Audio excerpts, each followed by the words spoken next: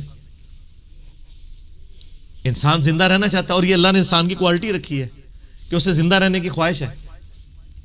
اسی لیے اولیاء اللہ بھی جب خطاب کر رہے ہو نا وہاں پہ اسپیکر پھٹ جائے تو وہ بھی یوں کر جاتے ہیں لا خوف علیہم ولا هم یحزنون. کیوں کرتے ہیں؟ یہ نیچرل اللہ نے رکھا ہوا ہے. کسی اولیاء اللہ کو کہنا یہ سامنے یہ بھٹ صاحب کے پاس جو بندوق بڑی خطرناک سی انہوں نے تانی ہوئی ہے, کسی اولیاء اللہ کو کہنا پڑھ لے کلمہ میں چلان لگاؤں تو آپ دیکھ لیں اس کی کیا حالت ہوگی. یہ اللہ نے نیچرل رکھا ہوا ہے. موت تو اللہ فرماتا ہے کہ میں بھی ریلیکٹنٹ ہوتا ہوں. وہ اپنی موت کو ناپسند کر رہا ہوتا ہے اور میں اسے موت دے کے اپنے پاس لانا چاہتا ہوں. پھر کیا ہوتا ہے؟ پھر تو وہ قرآن پاک میں سورہ حمیم سجدہ میں ہے نا کہ ایسے لوگوں میں پھر فرشتے نازل ہوتے ہیں, ان کو بشارت دیتے ہیں موت کے وقت. اور پھر سن ابی داؤد میں, سن نسائی میں بڑی ڈیٹیلڈ احادیث ہیں کہ جب ایمان والے کی موت کا وقت قریب آتا ہے تو باقاعدہ اس کو آمادہ کیا جاتا ہے کہ وہ خود کہے کہ میں مرنا ہے. وہ جب سب کچھ دیکھتا ہے وہ کہتا ہے ٹھیک ہے جان دو. پہلے نہیں کہتا جان دو. بڑا مشکل کام ہے. پہلے کہنا کہ جان دو تو حضرت موسیٰ علیہ السلام تھپڑ کیوں مارتے ہیں اسرائیل کو؟ میرا وہ بھی کلپ چڑھا ہے نا بخاری مسلم میں حدیث ہے جو. تو یہ بہت سینسٹیو ایشو ہے. اللہ تعالیٰ کے بارے میں آپ اپنے دماغ کھول لیں, یا آپ وہ کتاب کھول رہے ہیں جو بابوں کی لکھی ہوئی نہیں ہے کتاب, یہ اللہ کی نازل کردہ کتاب ہے. اس کو اسی طریقے سے سمجھنا ہے. شروع میں ہی آپ کا کانٹا نکل جائے گا تو آپ کو آگے قرآن سمجھنا آسان ہوگا. اللہ کے مزاج کو سمجھنا ہے آپ نے, اور یہ دماغ میں بات طے کر لینی ہے کہ بابوں کا خدا اور ہے اور کتابوں کا خدا اور. یہ آپ جو پڑھ رہے ہیں نا یہ وہ خدا ہے جس کا تعارف محمد رسول اللہ صلی اللہ علیہ وآلہ وسلم نے آپ کو کروایا. یہ وہ خدا ہے جس کا تعارف پیغمبروں نے کروایا ہے, اور پیغمبروں نے ان کتابوں کے ذریعے کروایا جو اللہ نے ان پہ نازل کی تھی. یہ مولانا روم کے مثنوی شریف والا خدا نہیں ہے, یہ قرآن شریف والا خدا ہے. تو میرے بھائی امید ہے کہ آپ کو یہ ویڈیو پسند آئی ہوگی اور بات سمجھ میں آئی ہوگی. اگر ویڈیو پسند آئی ہے تو لائک اور شیئر ضرور کیجیے, اور ہمیں سپورٹ کرنے کے لیے سبسکرائب ضرور کیجیے. اور یہ مولوی صاحب جو پہلے بتاتے تھے کہ نمازی بعد میں بنو پہلے عاشق رسول بنو, آپ ان کے بارے میں کیا کہیں گے کامنٹ کر کے ضرور بتائیے. ملتے ہیں نیکسٹ ویڈیو میں انشاءاللہ. السلام علیکم ورحمۃ اللہ وبرکاتہ.